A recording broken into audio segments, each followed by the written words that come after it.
할렐루야. 오늘 우리 베드로전서 2장 2절의 말씀을 통해 제목은 그리스도인의 삶의 목적, 이 부제가 있는데요.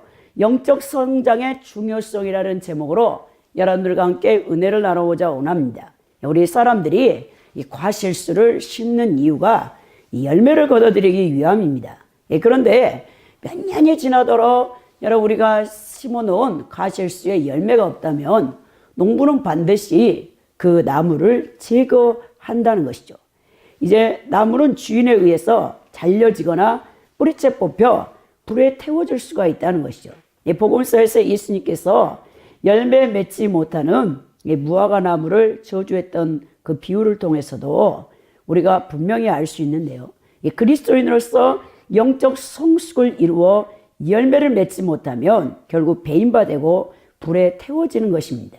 우리의 신앙생활에 열매가 없어 하나님께서 영광을 받지 못한다면 언젠가는 분명히 우리도 뿌리째 뽑히게 되는 이 나무와 같은 존재가 될 것입니다. 주님의 생명과 은혜를 받아 부단히 영적 성장을 이루어 풍성한 열매를 맺어 하늘에 계신 하나님 아버지 앞에 영광을 돌려야 할 그리스도인들의 참된 본분을 우리가 기억해야 된다는 것이죠. 오늘 이 본문의 말씀에서 이 갓난 아기들 같이 순전하고 신령한 젖을 사모하라 그랬죠.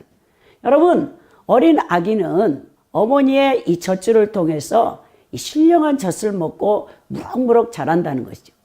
그런데 이 아기가 배고픔을 느끼지 못한다. 얘가 비정상인 거죠. 제가 그 유튜브에 서프라이즈 그 프로를 잠깐 봤는데 거기에 5살 먹은 소녀, 미국의 소녀가 나왔어요. 근데 이 아이가 이 무통증의 증상을 갖고 있는 것입니다. 이 무통증의 증상은 여러분들이 참 생각했을 때는 이 질병이 와도 고통을 못 느껴요. 이 아이가 어머니가 아기 때 3살 때 다리미질을 하고 있는데 어머니가 잠깐 다리미질을 하다가 다른 주방으로 갔었어요. 그런데 어머니가 딱 나타났는데 아이가 다리미에다 손을 착 대고 있는 거예요. 그러니까 얼마나 놀라겠어요. 손이 다 익어버렸죠. 화상을 당해가지고. 근데 아이는 뜨거움을 못 느껴요. 또 놀랍게도 이 아이는 울지를 않아요. 한 번은 울지를 않아요. 왜? 이 아이가 배고픔을 못 느끼는 거예요. 이 뇌에서 어머니 태아에서 10달 가운데 아이가 발육 단계에서 이 뇌의 신경세포, 우리에게 통증을 알려줄 수 있는 이 신경세포가 이 아이에게는 여러분 없었어요. 그래가지고 이 아이가 태어나니까 어머니는 너무 놀래가지고 이 아이를 시간에 맞춰서 2시간에 한 번꼴로 이 알람 시계를 이렇게 켜놔요. 이 아이를 밥을 줘요. 아이는 절대 울지 않습니다. 배고픔을 모르기 때문에. 그럼 아이가 굶어 죽는다는 거예요. 그래서 이 여자아이가 한쪽 눈이 완전히 실명했어요. 왜냐하면 이 통증을 느끼지 못하는 아이는 이 알러지 반응 그 현상도 느끼지 못해요. 우리가 가렵지도 않는 거죠. 눈이 가려우니까 계속 이게 눈을 어린 애가 뜯어낸 거예요. 눈꺼풀을 다 뜯어내가지고 눈알이 완전히 이 염증으로 다 퍼져가지고 아이가 한쪽 눈을 실명해가지고 인공 눈을 끼워가지고 그러고 있더라고요. 얼마나 무서운 병입니까? 이 무통증 증상. 근데 놀랍게도 2차 세계대전에 막바지에 이를 때 히틀러가 무슨 생각을 했냐. 사람이 총에 확 맞으면 여러분 이 신경의 이 반사 그것 때문에 사람이 그 충격으로 심장마비를 일으켜서 죽는다는 걸 안 거예요. 그리고는 이게 이제 히틀러가 생각할 때 이 무통증의 환자들을 군인으로 특전사로 만들어가지고 그러니까 상대방이 아무리 여러분 총을 쏴도 이 사람들은 총에 아픔 통증을 모르니까 뻘떡 일어나가지고 계속해서 좀비같이 전진하는 거예요. 그걸 생각하고 무통증 환자를 찾았는데 그 특전사의 부대가 실패한 거예요. 왜냐하면 이 증상은 아주 여러분 흔한 게 아니에요. 전 세계에서 지금 우리가 74억, 75억에 가까운 인구 중에서 이 무통증 환자는 150명밖에 되지 않습니다. 희귀한 이 증상을 갖고 있는데 이건 저주랄 저주. 왜냐하면 그 부모님들이 일생 그 아이를 돌봐야 되는 거예요. 그러니까 배고픔도 느끼지 않죠. 여러분 넘어져도 다리 위에다가 손을 갖다 대도 뜨거운 줄 모르죠. 그래가지고 손이 다 되었고 막 얼굴도 다 되고 눈을 막 다 뜯어내가지고 피가 나는데도 아픈지를 모르고 쓰라린 아픔을 모르니까 계속 자기 눈꺼풀을 아이가 뜯어냈죠. 그러니까 아이가 실명을 할 정도로.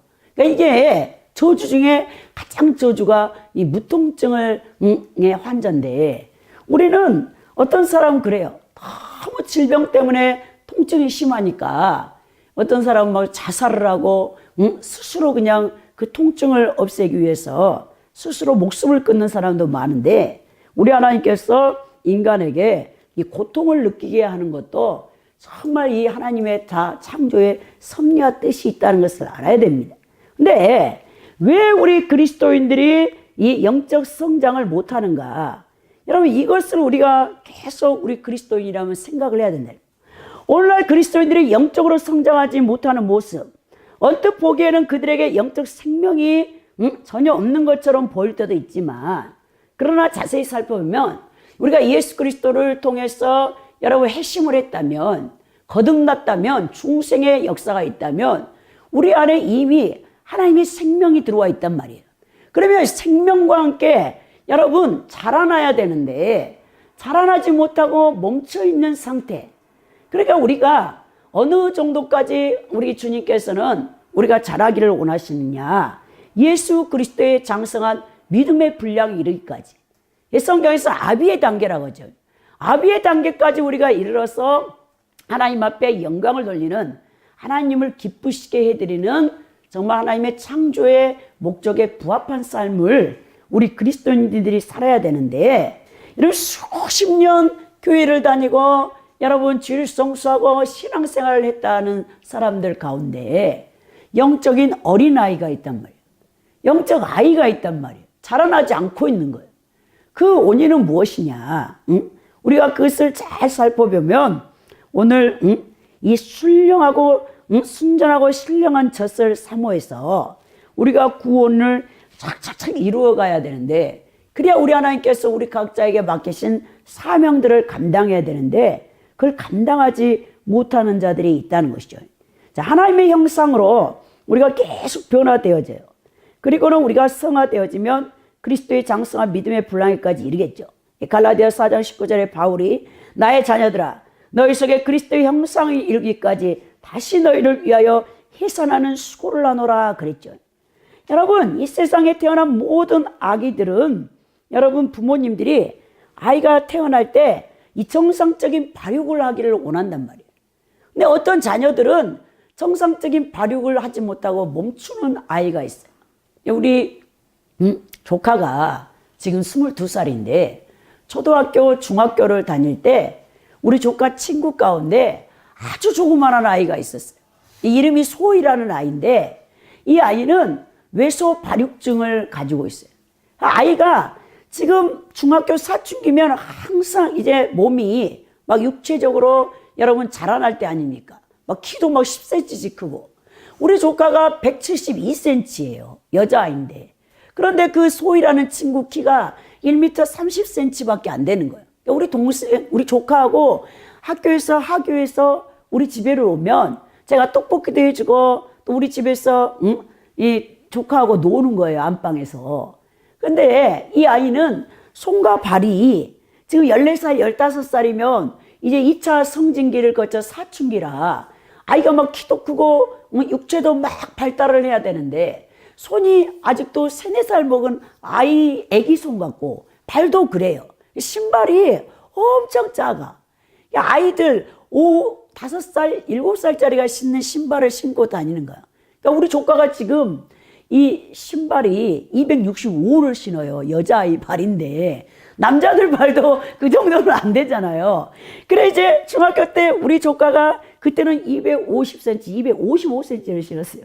근데 그 소희라는 친구의 신하고 우리 조카 신발을 딱 옆에 놔져 있으면 완전히 갓난 애기 신하고 우리 어른의 신하고 이렇게 딱 놓여 있는 것 같단 말이에요. 그 친구하고 아주 사이좋게 잘 지냈는데 그 애소 발육증. 이게 발달이 안 되는 아이죠. 육체적으로 봤을 때. 근데 우리가 영적으로 봐도 주님 보실 때 우리가 계속해서 자라나야 되는데 영적 성장이 더뎌질 때 우리 주님이 얼마나 우리를 답답하게 했습니까? 여러분, 아이를 이제 가졌던 부모님, 아이가 탄생해서 이 세상에 태어나면 부모들 중에는 어쨌거나 우리에게는 아이가 생겼으니 그것으로 충분하다. 건강한 아이가 태어났으니 아이가 자라지 않는다 해도 그것은 문제가 되지 않는다라고 만족할 부모님은 아무도 없단 말이에요. 여러분, 왜 아이가 자랄 때 돌 되기 전에 막 낮과 밤이 바뀌어가지고 이제 처녀 때 미스로 혼자 있다가 엄마가 아이가 신생아가 태어나면 너무 괴로운 거예요. 산후 우울증을 이제 겪게 되는데, 왜냐? 아이가 막 새벽 2시, 3시에 일어나서 울고 보채잖아요. 그러니까 잠을 못 자는 거죠. 그런데 우리 어머니들이 진자리 마른 자리 여러분 가리지 않냐고 아이를 돌보는 이유가 뭡니까? 이 아이가 계속 신생아, 유아기 상태로 멈춰 있지 않는다는 걸 알기 때문에 그렇죠. 아이가 이제 돌이 지나고 3살이 되고 4살이 됐나.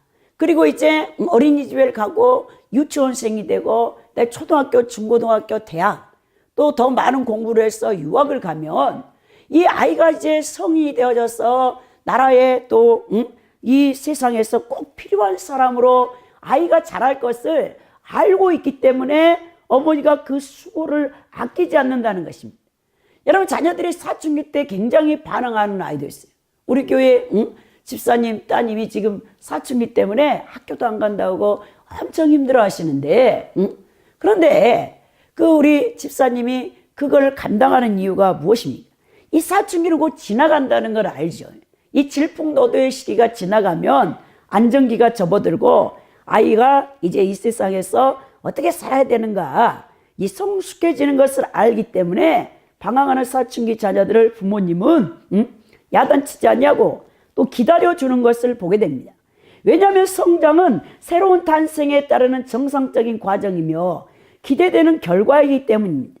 아이가 성장하지 않는다면 부모님들은 그 아기가 정상으로 성장하는 데 필요한 모든 도움이 되는 어떤 일이라도 마다하지 않을 것입니다. 제가 아는 목사님의 손주가 6살이에요. 근데 이 아이가 그 엄마하고 늦게까지 있었어요. 요즘 아이들은 뭐 바로 태어나면 신생아 3개월 아니면 돌이 지나면 다 어린이집을 가야 돼요. 근데 우리 목사님의 이 손주는 4살이 돼서 어린이집에 갔는데 이 친구들하고 또래 아이하고 사회성이 안 길러지는 거예요.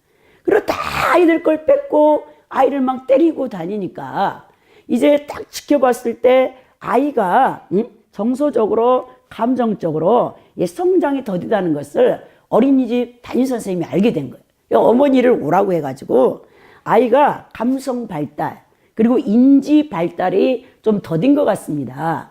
그래서 복지관이나 또 이렇게 전문 아이들을 케어하는데 이제 진단하는 곳에 갔어요. 신촌 세브란스 병원에 갔더니 소아과에 갔더니 아이를 몇 가지 이렇게 딱 실험을 통해서 보니까 인지 능력이 떨어지고 아이가 감성 이 발달이 늦고 그래서 그 일주일에 3번씩 그 엄마가 아이를 데리고 감성 놀이 치료에 가는 거고 또 인지 놀이를 하기 위해서 그걸 막 가르치러 다니더라고요. 그게 이제 사비를 들여갖고 하고 복지관에서 또 이제 우리나라 복지가 잘 돼서 나라에서 지원하기도 하는데 아이가 정상적인 발육이 되지 않을 때 부모는 어떤 수단을 써서라도 아이가 정상적으로 길러지기를 바란다는 것이죠. 우리가 이렇게 우리 자녀의 성장에 깊은 관심을 보이듯이 하나님 아버지도 사랑하는 자녀들인 우리의 성장에 큰 관심을 보이고 있다는 것입니다. 구원을 위해 예수 그리스도 한 분만을 신뢰하고 있다면 그리고 하나님의 말씀을 사용하시는 하나님의 성령을 통해 확신을 얻고 있다면 하나님이 우리의 거듭난 삶 속에 우리 아버지가 되신다는 것을 우리는 인지하게 됩니다. 자, 그러면 우리 하나님은 우리에게 뭘 원하시냐? 이 장성한 그리스도의 믿음의 분량에 이르는 성숙한 그리스도인이 되어져서 많은 열매를 맺어 우리 하나님 앞에 영광 돌리기를 원하는데요. 많은 크리스찬들이 어떤 세미나나 또 여러분 영적 성장을 말할 때 이 기재된 정보를 정확하게 배우는 것이라고 생각하는 사람이 있어요. 어떤 사람 막 성경 공부에 열심을 내고 어떤 사람이 여러분 세미나에 다 참석하고 많은 책을 읽으며 많은 기독교에 관련된 자료를 수집하고 성경 공부를 많이 하면 자동적으로 여러분 그리스도 안에서 성장된다고 생각하는 사람이 있다는 것입니다. 그러나 이런 일들은 머리로 하는 지식에 하나님의 진리에 반응함으로써 이게 뭐냐? 내적인 변화, 마음의 변화, 그 동기가 중요하다는 것이죠. 여러분들이 아무리 참된 진리의 말씀을 머리로 지식으로 안다고 해서 그것이 여러분들에게 영적 성숙을 가져오는 것은 아닙니다. 제가 우리 하나님께서 성령의 연단을 받는데 제가 물과 성령으로 거듭난 다음 예수님과 첫사랑의 과정을 4년 끝낸 다음 성령께서 저를 이제 훈련을 시키는 거예요. 그런데 이 성령께서 연단하는 과정은 쉬운 과정이 아니에요. 제가 이제 한 교회에서 장로 말씀을 쭉 잘하다가 성령께서 저를 연단시킬 때 많은 이제 곳을 가게 하셨는데 그렇다고 해서 제 신앙이 성숙된 게 아닙니다. 실제적으로 우리의 신앙이 성숙되어지기 위해서는 내가 지식으로 아는 이 하나님의 말씀이 실제적인 내 삶에서 실천이 이루어져야 된다는 거죠. 말씀 순종이 없이는 사실 우리의 영적 성장이 이루어지기 힘듭니다. 예수님 당시 바리새인들과 서기관들에게 너희가 성경에서 영생을 얻는 줄 알고 성경을 상고하거니와 이 성경이 곧 내게 대하여 증거하는 것이로다. 그러나 너희가 영생을 얻기 위하여 내게 오기를 원하지 아니한도라고 요한복음 5장 39절에서 40절에서 책망하셨습니다. 그들은 경건한 유대 영적 지도자들, 납비들로서 성경 39권 구약을 날마다 공부하던 사람들이었어요. 그러나 그들은 예수님을 알지 못했습니다. 그들은 성경의 정확한 자료에 대한 연구는 많이 했지만 진리와 생명의 온천이신 하나님께로 이끌려가지 못했던 것을 보게 되죠. 영적 성장은 잘 정의된 특정 절차를 따를 때 나타나는 결과라고 보는 사람들이 많은데요. 꼭 그렇지는 않습니다. 그들은 영적 성장을 위한 단계나 또는 그리스도 안에서 성숙하기 위한 확실한 비결 등을 알고 싶어 합니다. 영적 성장을 이루는데 분명하게 정의된 단계가 없다고 말하는 것은 아니지만 다만 삶의 모든 과정을 모든 사람이 동일하게 따라야 하는 기계적인 몽독으로 만들려고 할 때 문제가 생기게 된다는 거예요. 우리가 영적으로 성장하는데 정확한 진리의 말씀을 우리가 아는 것도 중요하고 예배 생활도 중요하고 기도 생활도 중요합니다. 근데 어떨 때 기도도 똑같은 패턴으로 하는 게 아니에요. 하나님께서 극단적인 우리의 처방을 원할 때는 금식 기도를 우리 하나님께서 시킬 수도 있고 또 우리가 묵상 기도, 또 통성 기도, 방언 기도를 통해서 우리 하나님께서 기도의 방법도 다 각 사람밖에 다르게 성령께서 훈련하는 것을 보게 됩니다. 찬양 생활도 마찬가지입니다.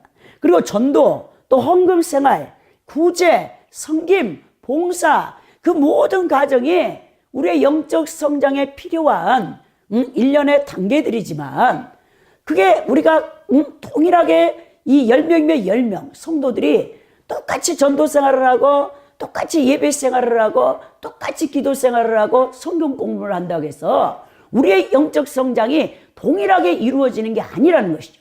그래서 어떤 사람은 굉장히 더디게 영적으로 성장하는 사람이 있는가 하면 어떤 사람은 여러분 순식간에 여러분 우리 육체의 생명은 자라나는데 시간이 많이 걸려요 사실.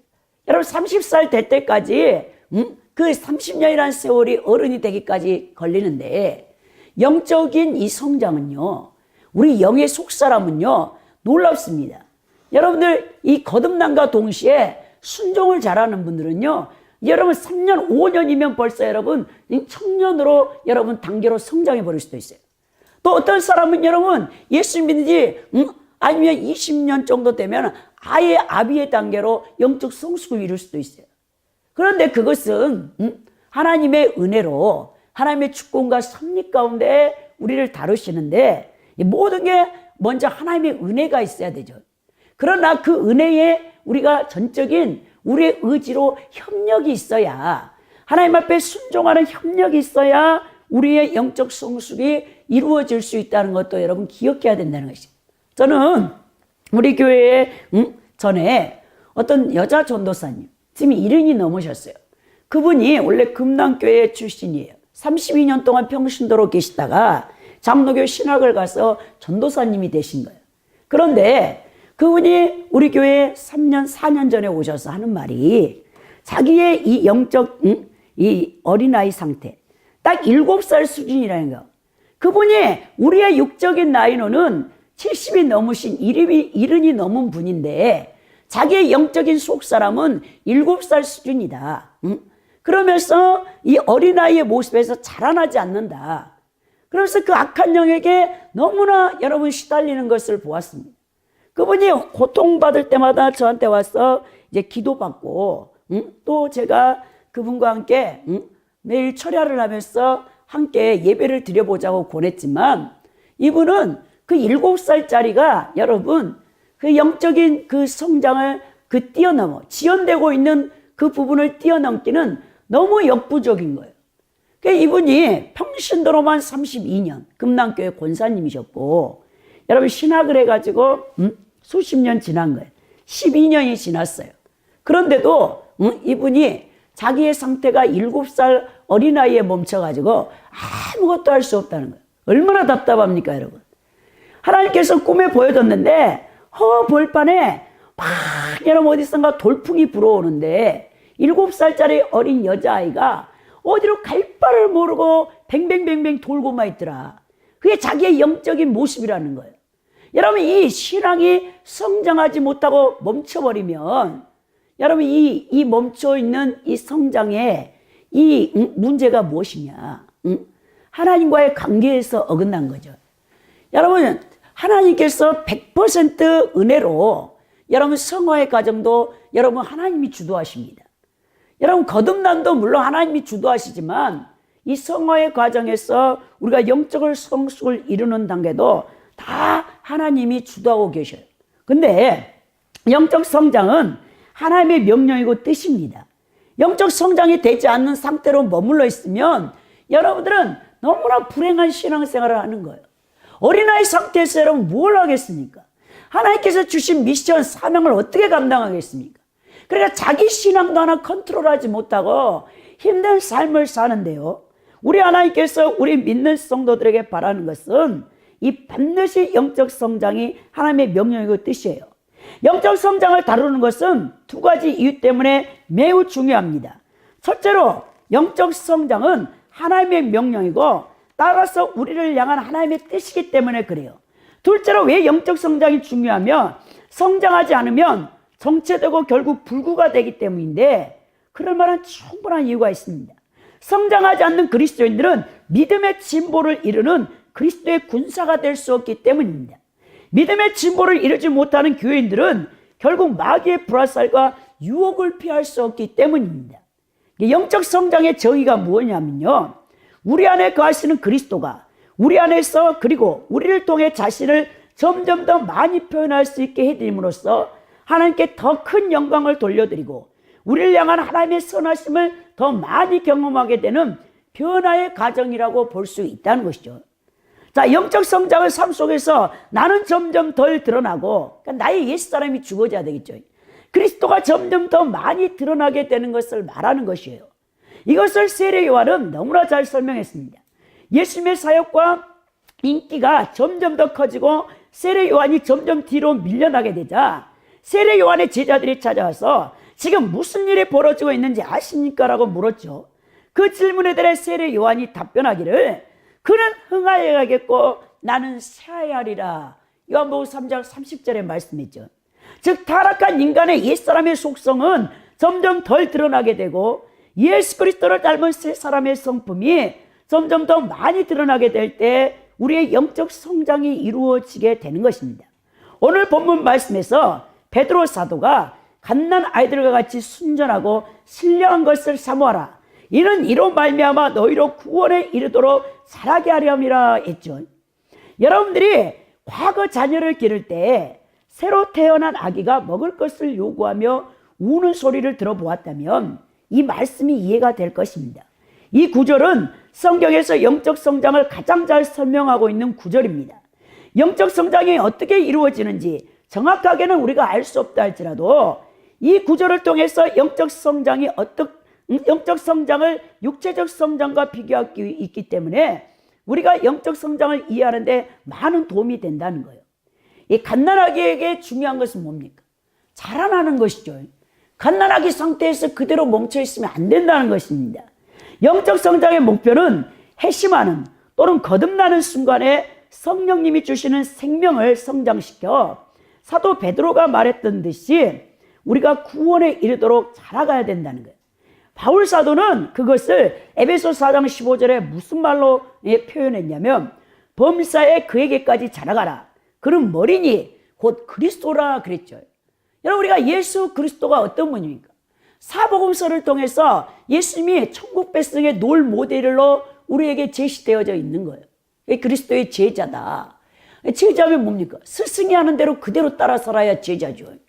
여러분들이 제자라면서 예수님 같이 살지 않으면 무슨 제자가 됩니까? 그 제자가 될 수 없는 거죠. 그리스도인으로서 우리가 해야 할 일은 영적 성장을 위한 지름길이나 가장 최근에 나온 방법들을 찾아 뛰어다는 것이 아니라 이미 우리 안에 심겨져 있는 하나님의 생명이 자라나도록 하나님의 계명, 그 말씀에 온전히 순종할 때 우리가 그리스도의 장성한 믿음의 분량에 이르는 성화가 되어진다는 것이죠. 어떤 사람은 50년을 예수님을 믿었는데도 그 속사람이 어린아이예요. 그래가지고 목사님이 조금만 서운하게 하면 토라져가지고 교회도 안 나와요, 여러분. 그런 여러분 연약한 모습 가운데 어떻게 여러분 신앙생활 50년을 했다고 하겠습니까? 근데 어떤 사람은 놀랍게도요, 예수님 믿은 지 3년밖에 안 됐는데도요, 완전 여러분 청년, 아니 아비의 단계까지 자라본다니까요. 여러분 그 영의 세계는 놀라운 거예요. 여러분들이 지금 수십 년을 예수님 믿고도 내 영적 상태가 어린아이 상태에 있다면, 그리고 너의 신앙이 더디다면 이거 문제가 있는 거예요. 여러분들이 하나님 말씀에 불순종하고 있다는 거예요.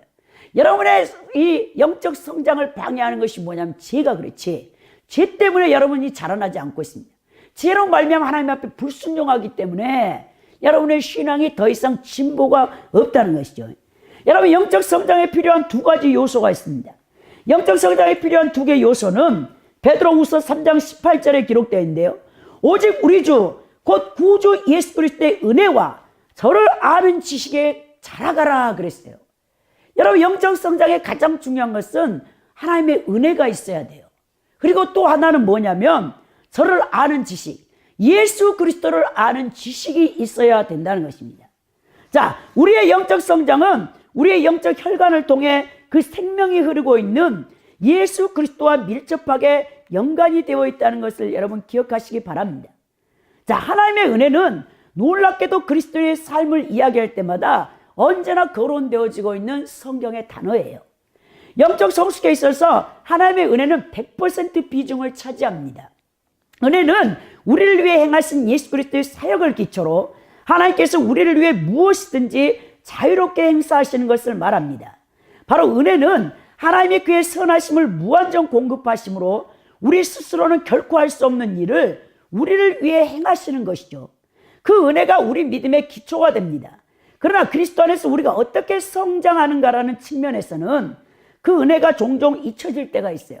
어떤 사람은 내가 이렇게 노력했더니 이렇게 내가 훌륭한 그리스도인이 되었다 그러고 간증하는 사람이 있죠.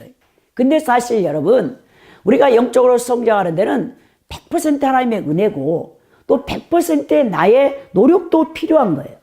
제가 예전에 여의도 순복음교회 다닐 때 여러분 프랑스 소르본노 대학에서 철학과를 나오신 이 김사만 목사님이라는 분이 영성에 대해서 우리에게 말씀을 드린 거였어요. 우리 평신도반이 이제 성경 공부반이 있어요. 주일날에 오후 3시부터 5시까지 여러분 이 성경 공부를 하는데 거기 개강 예배를 딱 이제 드리거든요. 개강할 때 딱 예배를 드리면 그 국신원의 국장님이셨던 그 목사님이 이 소르본노 대학 철학과에서 나와가지고 영성에 대해서 얘기하는데요. 전 그때 신앙이 좀 어려가지고 이해를 못했어요. 우리가 영적으로 성숙하는데 100% 하나님의 은혜고 또 100% 우리의 노력도 있어야 된다. 거기서 그게 이해가 안 되더라고요. 이율 배반적이잖아요. 100% 하나님의 은혜가 주어졌다는데 왜 또 우리의 노력이 100% 있어야 되는가? 근데 우리의 노력 자체도 하나님의 은혜의 기초에서 그 노력이 필요하다는 것이죠. 여러분, 우리가 예수님을 수십 년 믿는데 자라나지 않는 이유가 여러분, 우리가 노력하지 않는 부분도 있어요. 우리가 의지적인 결단을 가지고 옛사람을 죽이려고 영적 투쟁을 하지 않냐고 여러분, 세월만 보내는 거죠. 제가 지난주 화요일에 아시는 여자 목사님 집에 신방을 갔어요. 근데 그 여자 목사님이 어머니가 워낙 강하게 핍박을 받으셨어요. 아버지가 워낙 재산이 땅이 많은 데다가 내 어머니가 예수님을 믿어가지고 사나 죽으나 예수밖에 몰라요. 아주 예수님 전도를 얼마나 잘하시는지. 근데 아버지한테 막 쫓김을 당해가지고 기도원에서 살다시피 하고, 여러분 개척교회에서 날마다 화장실 청소를 하고 교회에서 막 살고 있는 거예요. 아버지가 막 되게 핍박을 하니까, 예수를 못 믿게 하니까. 그런데 그 어머니가 이제 소천하시고, 이분은 7 남매 가운데 막내예요. 근데 이분이 너무나 평탄하게 살아온 거예요. 어머니가 여러분 많은 기도와 또 하나님 앞에 헌신한 부분이 너무 많아가지고 이 젊은 날에 엄청 하나님께서 복을 많이 주셨어요. 사업가인 남편을 이제 만나셔가지고 너무나 평탄하게 살고, 여러분 신학교도 가는데도 남편분이 신학교에 아침부터 차로 데려다 줬다가 끝날 때 되면 데리러 오는 거예요. 그렇게 편안하게 신학 4년을 하시고 이 대학원을 나오시고 목사 안수를 딱 받았어요. 그때부터 이제 우리 하나님께서 꿈에 그러더라는 거예요. 이 포도송이가 2개밖에 안 남았는데 그 음성이 들려오기를, 너의 어머니가 쌓아놓은 기도가 이제 이 포도송이 2송이밖에 안 남았다. 이제는 네가 기도할 때다, 그랬다는 거예요. 그 어머니가 이제 그 헌신해 놓은 그 덕에 젊은 날에 남편이 막 400~500만 원을 갖다 주면서 너무 부자로 잘 산 거예요. 그리고 여러분 명품 옷만 입고 너무 탐욕이 들어가고 사치를 했었어요. 근데 우리 하나님께서 불쌍히 여긴 거죠. 그대로 놔뒀어야 되겠습니까?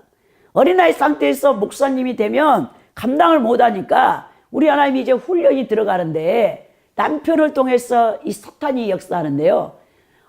처음에는요, 이 목사님이 감당을 못해. 여러분, 어린아이가 어떻게 그걸 감당하겠습니까? 그런데 이 목사님이 성령의 이제 음성이 들려. 처음에 양심 역사도 엄청 심해가지고 고통을 많이 받다가 점점 주의 말씀에 순종을 하니까 이건 악령, 이 악령이 주는 거. 그냥 겉으로 여러분 필름처럼 사탄이 거짓을 막 넣어주는 거예요. 보여주는 거예요. 들려주는 거예요. 그러니까 사람이 여러분 정상이 아니죠. 여러분 사탄에게 시달리면요, 사람이 살 수가 없어요. 여러분 예수님이 여러분들을 너무 사랑해갖고 악령에게 시달리지 않게 한 것이 얼마나 큰 은혜인 줄 압니까? 저도 우리 어머니 때문에 10년을 넘게 이 악령들과의 영적 전쟁을 해보면요, 살 수가 없어. 기도하지 않고 배길 수가 없습니다, 여러분. 하나님이 그런 환경으로 몰아넣어요. 그래서 6년 전에는 그때 여자 목사님 집에 가서 기도하고 할 때는 너무나 연약한 어린아이 상태에 계신 분이 6년이 딱 지난 다음에 여러분 지난 화요일에 집에 가봤더니 벌써 목소리 톤이 달라있어요. 영권을 받아가지고 찬양을 하는데 이제 하늘이 떠날려가게 찬양을 하고 기도를 하는데 얼마나 파워풀한지 정신이 깜짝 제가 놀랄 정도로 6년 전에 여자 목사님과 지금 목사님은 완전히 바뀐 거예요. 새벽 2시면은 하나님께서 새벽 기도 가기 전에 3시간을 여러분 기도를 시키는 거예요. 그 남편이 박해를 하는데도 그걸 여러분 6년 동안 하니까 우리 하나님께서 영권을 줘가지고 지금도 남편이 여전히 여러분 딴짓을 하고 돌아다니고 여자 목사님에게 돈을 주지를 않아요. 그런데도 여자 목사님이 주님이 한마디도 말하지 말라. 그 연단 과정을 순종하고 가니까 우리 하나님께서 여자 목사님에게 양적인 신령한 복을 줬더라고요. 육적으로는 완전히 지금은 뭐 물질도 없고 그 많던 재산도 다 없어지고 집도 없고 여러분 다 없어졌어요. 그러나 정말 주님이 생명을 얻어서 이제는 교회를 개척하려고 이 집에서부터 이제 예배를 드리고 있는데 주일날에 그래서 하나님께서 아직 교회 이름을 짓지 않았다 하니까 그때 예배를 딱 드리는데 성령께서 제 안에서 신해산 교회로 하라 그러더라고요. 그래서 목사님 교회 이름은 지었습니까? 그러니까 아니요, 이제 시작한 지 얼마 안 돼가지고요. 남편 아들은 큰 장로교에 다니고 혼자서 여자 목사님이 집에서 주일날에 11시에 예배를 드리는데 아직 교회 이름을 못 쳤대요. 하나님께서 신해성 교회로 합니다. 교회로 하라고 합니다. 그랬더니 여자 목사님이 엄청 기뻐하더라고요. 그러니까 하나님께서 여러분 우리를 영적 성숙을 시키는데 단계가 있습니다. 어떤 사람이 예수님 막 믿자마자 우리 하나님께서 막 불같은 연단을 통해 가지고 여러분 단기간에 숙성시키는 사람이 있는가 하면 어떤 사람이 여러분 예수 믿는 과정 내내 조금 강하게 했다가 약하게 해주셨다가 강하게 해주셨다가 약하게 해주셨다가 이렇게 연단하는 분이 있는가 하면 여러분 처음부터 끝까지 평탄했다가 마지막 죽기 직전에 엄청난 질병을 통해서 여러분 단기 속성으로 여러분 우리를 천국 백성으로 만드는 우리 하나님의 그 섭리가 있어요. 그건 하나님의 주권입니다. 인간이 원한다고 해서 하나님께서 그렇게 하는 게 아니에요. 그래 그 여자 목사님이 예전에 신학교 다니면서 연단받는 동기들을 이해를 못한 거예요. 왜 저렇게 사는가? 돈이 없어 차비가 없다고 여러분 등록금을 못 내고 막 그런 학우들을 볼 때 그분은 정죄만 하고 있었어요. 한 푼도 안 도와줬어요. 그런데 당신이 남편을 통해서 하나님께서 연단하고 나니까 그때부터는 자기 있는 거 오늘 백기장 목사님 얘기했잖아요. 옷 2벌 있으면 1벌 주라. 이제 좀 줄 줄 알더라고요. 뭣도 싸주고 막 하더라고요. 굉장히 잘 안 베푸신 분이에요. 그런데 이분이 연단 과정에서 이제 자기도 어려움을 당해보니까 아프고 힘든 사람들을 이해하면서 주변에 보니까 그런 성도들을 하나님이 또 많이 붙여놨더라고요. 당신과 동일한 이렇게 화려하게 잘 살다가 완전히 망해가지고 지하에서 막 살고 있는 성도들을 붙여놔가지고 그분들을 케어하는 것을 보았는데 여러분 우리 하나님께서는 우리를 이렇게 성숙하는 과정이 다 다릅니다. 그러나 반드시 하나님 편에서는 우리가 성숙되기를 원한다는 거예요. 언제까지 어린아이 상태로 우리를 내버려 두지 않는다는 것이죠. 여러분 근데 중요한 게 뭐냐, 우리가 하나님의 말씀 율법이 우리 하나님께서 선하다고 했죠. 바울 사도가 율법은 선한 것이라고 했어요. 근데 그 율법이 우리에게 뭐뭐 하지 마라 그리고 뭐뭐는 해라 613가지의 계명이 있죠. 근데 하라 하지 말라가 있는데 여러분 이 마귀가 가장 원하는 게 뭐냐면 우리 그리스도인들이 성장하지 못하도록 방해를 하는 일입니다. 그래 마귀는 하나님의 자녀들이 하나님의 은혜를 받지 못하게 방해하고 그들을 속박하기 위해 어디로 돌아가게 하냐, 율법주의로 우리를 다시 돌아가게 만듭니다. 인간들이 만들어 놓은 종교적인 율법주의 법칙과 규칙 아래서 자신들의 외적 행동을 규제하는 것. 바울 사도는 거룩하고 의로우며 선한 이 토라 율법이 문제가 있는 게 아니고 문제는 타락하고 불의한 우리의 육체, 이 사르크스, 죄된 성향, 옛사람 안에서 하나님의 토라를 거스르는데 문제가 있다라고 로마서 5장 6장에서 말씀하고 있다는 거죠. 자, 바울 사도는 로마서 7장 14절에 우리가 율법은 선한 신령한 줄 알거니와 나는 육신에 속하여 지 아래 팔렸도다 그랬어요. 이 진술에서 중요한 이유는 율법에는 그 명령을 따를 수 있도록 우리를 도와줄 수 있는 힘이 없습니다. 우리의 죄를 정확하게 비추는 주죠, 율법이. 그러나 그 율법으로는 우리가 하나님의 명령을 100% 순종할 수 있도록 도와줄 수 있는 손길을 내밀어 주지 않는다는 거예요. 율법 아래서 사는 것은 마치 완벽한 사람과 함께 사는 것과 같습니다. 그 율법은 우리가 잘못한 모든 것을 일일이 지적하면서 즐거워하지만 그 잘못을 바로잡을 수 있도록 도와주기 위해서 손가락 하나 까딱하지 않는다는 거예요. 그런 상황에서 살아야 한다면 우리 그리스도인들은 늘 실패하면서 불행하고 공허한 삶을 살 수밖에 없습니다. 그래 바울 사도의 고백이 로마서 7장 14절에 오라 나는 공고한 사람이로다. 이 사망의 몸에서 누가 나를 건져내랴, 그 고백밖에 나오지 않는다는 거예요. 여러분 율법은 변하지 않는 하나님의 요구를 보여주며 게다가 하나님께서는 인간의 편의를 도모하시려고 하나님의 기준을 낮추거나 조정하지 않습니다. 그래서 우리의 구원의 길은 십자가의 길, 좁은 길이에요. 그래서 우리에게는 은혜가 필요합니다. 율법은 우리가 해야 할 일들을 우리에게 보여주지만 은혜는 우리가 그 일을 할 수 있도록 우리를 도와준다는 것이죠. 율법은 우리에게 하나님께 순종해야 한다는 것을 알고 있을 것이다라고 말하지만 그러나 은혜는 우리에게 하나님께 순종하고 싶을 것이다 라고 말합니다. 사람들은 율법의 요구를 만족시키고 해방방을 얻기 위해서 할 수 있는 일이 없기 때문에 율법의 구속에서 벗어나지를 못합니다. 그러나 은혜는 우리 모두가 원하는 죄를 지을 수 있도록 우리를 자유롭게 하는 것이 아니라 또 우리를 자유롭게 하나님이 구속하시고 의도하신 사람들이 될 수 있도록 우리를 도와준다는 것이죠. 사실 우리의 구원도 마찬가지고 우리가 영적 성수 이런 성화의 과정도 하나님의 은혜가 없이는 여러분 그게 이루어질 수 없다는 것입니다.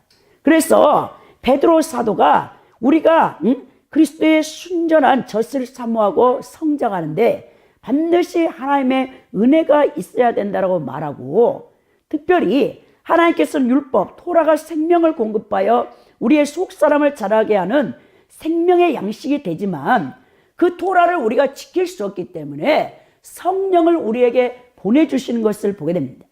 여러분, 그게 로마서 5장, 6장, 7장, 8장에 나와 있어요. 날마다 우리 자신 옛사람을 십자가에 못 박고 성령의 도우심으로 하나님의 말씀, 토라에 순종하면 여러분들의 속사람은 놀랍게도 여러분 성장하는 것을 보게 됩니다. 그래서 장성한 믿음의 분량에 이를 수 있는 거예요. 더 나아가서 예수 그리스도를 온전히 아는 지식이 우리에게 필요합니다. 그래서 베드로 사도는 베드로서 3장 13절에 예수 그리스도를 아는 지식에 자라가라 그랬어요. 우리에게 예수 그리스도를 배울 수 있는 하나님의 말씀이 있고 우리의 교사가 되시는 성령이 계십니다. 다시 말해서 우리는 예수 그리스도를 아는 지식이 우리 삶 속에서 작용하는 데 필요한 모든 것을 가지고 있습니다. 이 영역에서 계도를 이탈해 영적 지식 그 자체를 추구하기가 얼마나 쉬운지 우리가 모른다는 거예요. 영적 지식을 너무 좋아해. 많은 그리스도인들이 성경 공부를 통해서 정말 살아계신 하나님, 예수 그리스도를 만나는 것이 아니고 지식으로만 알고 지식. 이 지식은 여러분 우리에게 능력을 가져다 줄 수 없는 거예요. 예를 들어서 어떤 남자친구가 여친에 대해서 너무나 알고 싶어해. 근데 여친이 보내온 편지를 한 상자 가득히 넣어놓고 읽어요. 근데 문자적으로만 그냥 읽어. 이 여친이 그 편지를 통해서 자기가 지금 남친에게 무엇을 요구하고 그 마음의 그 의도, 편지를 써서 보낸 목적이 뭔지를 몰라. 그냥 늘 남친은 매일같이 편지를 꺼내가지고 그 편지를 읽는데 그 여친의 의도하는 마음을 모른다는 거예요. 그러면 둘이 가까워지겠습니까? 가까워질 수가 없는 거죠. 여친의 마음을 알 수 있는 통찰력을 가져야 되는데 통찰력을 갖지 못하니까 결국 오해가 생겨가지고 헤어진다는 거예요. 우리의 목표는 그리스도에 관한 것들을 아는 것이 아니라 그리스도 그분을 아는 것에 우리가 집중을 해야 되는 거죠. 여러분들이 좋아하는 가수나 운동선수나 정치인이 있어요. 또 유명한 여러분들이 좋아하는 사람들이 있어요. 그 사람에 대해서 빠삭하게 잘 알아. 또 여러분이 아이돌 가수 얘들은 팬이니까 엄청 그 사람에 대해서 잘 알잖아요. 몇 년도에 탄생했고 뭐를 좋아하고 어떤 스타일을 좋아하고 다 잘 알아. 그렇다고 그 사람이 진짜 그 사람을 알고 있느냐는 거죠. 아니잖아요. 유명인사의 삶에 대한 정보라 사실들을 상세하게 이야기할 수 있는 사람은 많지만 그러나 그 사람에 대한 그런 정보를 아는 것과 실제로 그 사람의 인격과 사람 됨됨이를 아는 것은 다르다는 거예요. 우리가 예수 그리스도를 아는 지식은 성경에 가득 차 있습니다. 성경은 기독교 신앙에 대한 중요한 정보를 다 알려주고 있어요. 우리의 신앙생활을 구체적으로 어떻게 해야 구원받고 천국에 갈 수 있는지를 다 보여주고 있습니다. 그러나 그 정보가 살아계신 예수 그리스도와 연결되는 것 역시 너무나 중요하다는 것이죠. 그러므로 영적 성장을 진지하게 생각한다면 예수 그리스도를 더 많이 알아가면서 그분과의 깊은 사귐과 친분이 있어야 된다는 것이죠. 그래서 기독교를 체험의 종교라고 하는 거예요. 여러분들이 예수님이 무리를 걸으셨더라. 말씀 한마디로 바다 강풍을 잠잠케 하셨더라. 오병이의 기적으로 장정 5,000명을 먹이고 부녀자다 아이까지가 2만 명을 먹이고 12광주리를 남기셨더라. 다 알잖아요. 말씀을 알면 우리가 읽으면 문자적으로 예수님이 어떤 사역을 했고 죽은 자를 살리고 없는 것을 있는 것 같이 부르시고, 근데 그분이 내 삶 속에서 직접적으로 내가 힘들 때, 내가 고통당할 때, 내가 질병에 걸렸을 때 그분이 정말 치유하시고 나에게 살아계심을 보여주느냐, 그거는 다르다는 거예요. 여러분, 성경의 이 지식을 가지고 가르칠 수 있어요. 성경 교사들은 아주 성경을 잘 가르치잖아요. 근데 성경 교사 가운데 예수님을 만난 적도 없는 사람이 너무 많다는 거 아닙니까? 목사라는 여러분 직임을 갖고도 예수님을 만나본 적도 없으면서 여러분 목회자라고 사역하는 사람이 얼마나 많은지 모릅니다. 그런 거 동일한 거예요. 여러분들이 이 영적 성장을 하는데 실제적으로 그리스도를 말씀 속에서 여러분들이 만나야죠. 그분의 인격과 그분의 성품을 통해서 여러분들이 예수 그리스도와 같이 변화를 받아야 된다는 것입니다. 오늘 우리를 계속해서 영적으로 성장하지 못하도록 막고 있는 것이 죄예요, 죄. 그리고 잘못된 비진리입니다. 비진리의 말씀을 우리가 너무나 많은 종들에게 들었어요. 그래서 우리가 여러분 그 많은 최종의 설교를 듣고도 우리의 영적 성숙이 이루어지지 않고 있는 것을 보게 되는데요. 오늘 우리가 영적 성장의 결과가 있는데, 영적 성장의 결과는 뭡니까? 베드로후서 3장 18절에 오직 우리 주 곧 구주 예수 그리스도의 은혜와 그를 아는 지식에서 자라가라. 영광이 이제와 영원한 날까지 그에게 있을지어다 그랬죠. 여러분들이 그리스도의 장성한 믿음의 분량에 이르면 하나님께 영광 돌리는 삶을 살게 돼 있습니다. 여러분, 종교개혁에 5대 솔라가 있어요. 오직 성경, 오직 그리스도, 오직 믿음, 오직 은혜, 오직 하나님께 영광이에요. 오직 하나님께 영광이 결론입니다, 여러분. 우리가 왜 그리스도의 장성한 믿음에까지 우리가 자라나야 되냐면 하나님께 영광을 돌리기 위해서예요. 로마서 3장 23절에 보면 모든 사람이 지혜를 범하였음에 하나님의 영광에 이르지 못한다고 했습니다. 즉 우리는 악을 행하기 때문에 죄인일 뿐만 아니라 악을 행함으로써 하나님께 영광을 돌리도록 우리를 만드신 하나님의 목적에서 어긋나는 삶을 살기 때문에 죄인인 것입니다. 하나님의 진노가 바로 불의로 진리를 막는 사람들에게 임하는데요. 성경에서는 악인으로 규정되는 죄인들은 하나님을 영화롭게 하지 않으며 마땅히 하나님께 돌아갈 영광을 하나님께 돌리지 않는다고 했어요. 바울사도 로마서 1장 23절에 썩어지지 아니하는 하나님의 영광을 썩어질 사람과 금수와 버러지 형상으로 우상으로 바꾸고 있다고 그랬어요. 또한 하나님을 마음에 두기를 싫어하는 것이 우리 죄인, 악인의 모습이라고 했습니다. 영광이라는 단어는 묵직하다 또는 비중이 있다라는 뜻이며 큰 가치를 지니고 있는 것을 얘기해요. 우리가 하나님께 영광을 돌릴 때 그것은 하나님은 매우 가치 있는 분이라는 뜻을 갖고 있습니다. 즉 하나님께서 내 인생에서 가장 중요한 분이라는 것을 우리가 시인하는 것이 하나님께 영광을 돌린다는 말입니다. 영광은 어떤 것이 그 바라는 빛으로 주목을 끄는 방식과 관계가 있어요.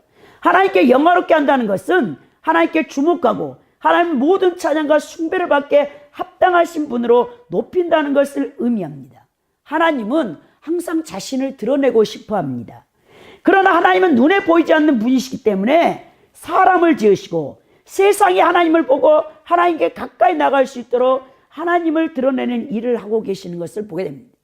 여러분, 달이 빛을 내는 것은 태양의 광채를 받아서 밤에 달이 광채를 내듯이 반사체잖아요. 태양의 반사체가 달인데 우리가 보십시오. 예를 들어서 여러분 우리가 쫙 고향에 가면 큰 대형 간판이 고속도로에 붙어 있어요. Jesus loves you.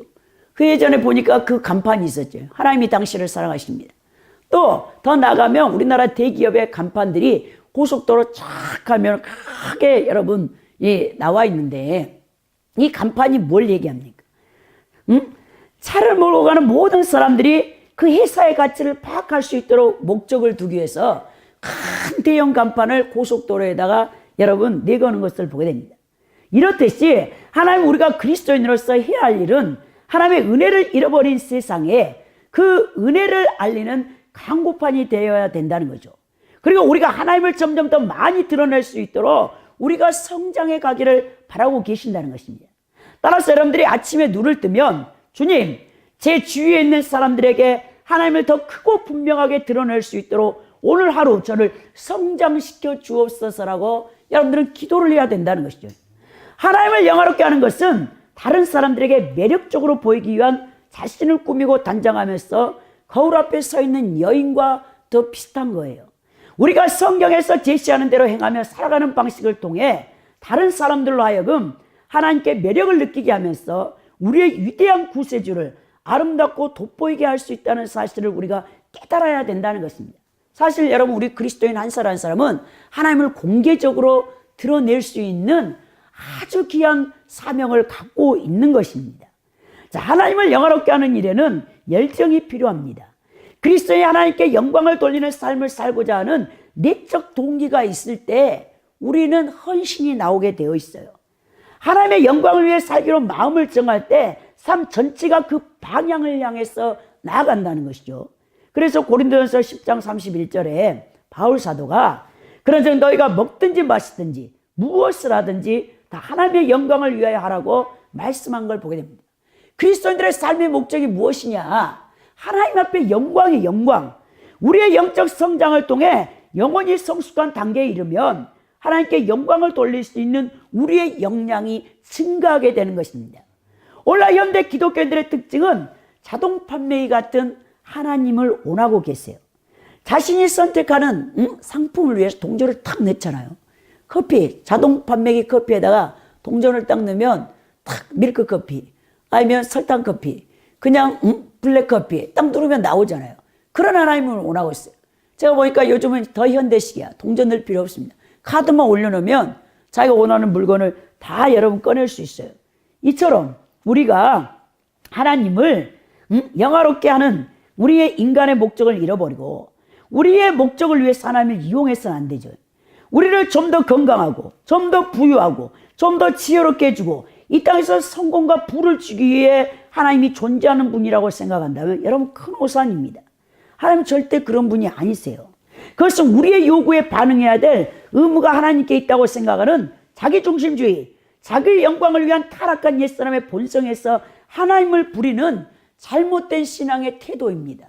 그래서 2000년 교회사 가운데 위대한 성인들은요, 여러분 하나님이 고난의 환경을 우리에게 줄 때요, 여러분 그들은요 그 고난받은 환경 가운데서 묵묵히 침묵하면서 하나님 뜻만 이루어지기를 기도했던 사람들이에요. 여러분 영적 성숙은 그냥 이루어지지 않아요. 하나님이 반드시 고난의 광야 훈련학교를 통해서 그 일들을 하시는 것을 보게 됩니다. 그래서 우리 영적 성숙의 필수 여러분 과목이 뭐냐? 고난이에요. 고난. 고난의 광야학교가 있습니다. 그 고난의 광야학교에서 여러분들의 태도를 봐요. 이스라엘 백성들이 출애굽한 다음 가나안 땅으로 바로 가지 않고 여러분 40년 동안 광야 훈련학교에서 훈련을 받는데 그들은 여러분 광야에서 하나님이 10번이나 시험하고 원망불평하다가 다 죽임을 당했습니다. 우리의 모습이 그래요. 우리의 옛사람이 그만큼 끈질겨요. 하나님께서 여러분들을 환경을 어렵게 만들 때 거기서 원망불평이 나오지 아니하고 감사가 나올 수 있는가? 다 지나가는 것입니다, 여러분. 우리 하나님께서 계속 그 환경 가운데 두지 않으세요. 여러분들이 어느 정도 성숙의 단계에 이르면 그 광야 같은 환경을, 이 거친 환경을, 투박한 환경을 제하여 주신다는 것이죠. 우리 하나님께서 원하시는 것은 재앙이 아니에요. 우리에게 여러분 소망과 장래의 기쁨을 주기 위함입니다. 우리 하나님께서는 우리 나름대로 다 풍성하게 우리에게 주고자 원하세요. 하나님이 여러분 수촌노가 아닙니다. 우리가 하나님을 잘못하고 오해하고 있는데요, 하나님께서는 너무 수촌노 같아. 나를 왜 이렇게 각박한 환경 속에서 오랜 동안 나를 풍성하게 해주지 아니하시고 힘들게 하시나 그럴지 모르지만 하나님께서 우리 모든 믿는 그리스도인들을 풍성하게 누리며 살게 하시기를 원하는데 그 하나님의 주권이에요. 어떤 사람은 물질을 풍성하게 줘요. 일생 그리스도인 가운데 물질 연단 안 받는 분도 있어요. 어떤 사람은 일생 한 번도 아파보지 않는 사람이 있어요. 질병으로 고통하지 않습니다. 또 어떤 사람이 여러분 그냥 평탄하게 사는 사람도 있어요. 하나님이 다 주권이에요. 근데 우리 하나님께서 우리 자신들을 너무나 잘 알기 때문에 그 고난, 그 적당한 나를 다룰 수 있는 가장 여러분 적당한 방법을 주님은 알고 계세요. 왜? 나를 창조하셨고 나를 구속하신 하나님이기 때문에, 우리 아버지시기 때문에. 그래서 여러분 다른 사람들은 평탄하게도 예수 믿는데 왜 나는 이렇게 어렵게 예수님을 믿는 거야 하면서 원망불평할 것이 아니라 그 각박한 어려운 환경 가운데서 무엇을 나에게 다루고자 원하시는가?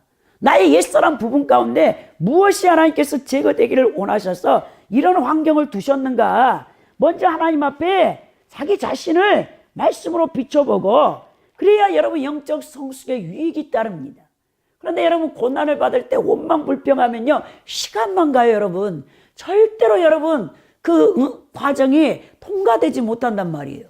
결국 여러분 하나님이 원하시는 사람으로 빚어지지 못하고 그냥 고통만 받다 끝나는 사람도 너무나 많습니다. 그래서 우리 하나님께서 우리를 어느 정도까지 성장시키기를 원하시냐? 하나님의 형상으로 변화된 우리의 모습을 보고자 원한다는 것을 여러분 기억하시기 바랍니다. 자, 그래서 오늘 우리가 정말 영적 성장에 우리가 초점을 맞춰야 되는데 하나님께서는 여러분들을 변화시켜서 여러분들의 옛사람 가운데 가장 나쁜 습관들, 잘못된 자세들 이것들을 다 제하고 싶어 하십니다. 자, 그래서 하나님께서는 여러분들이 달라지기를 원하시는 부분들을 여러분들을 다루시는데 하나님이 우리 삶 속에 일어나도록 허락하신 모든 일은 하나님의 선한 목적이 있어요.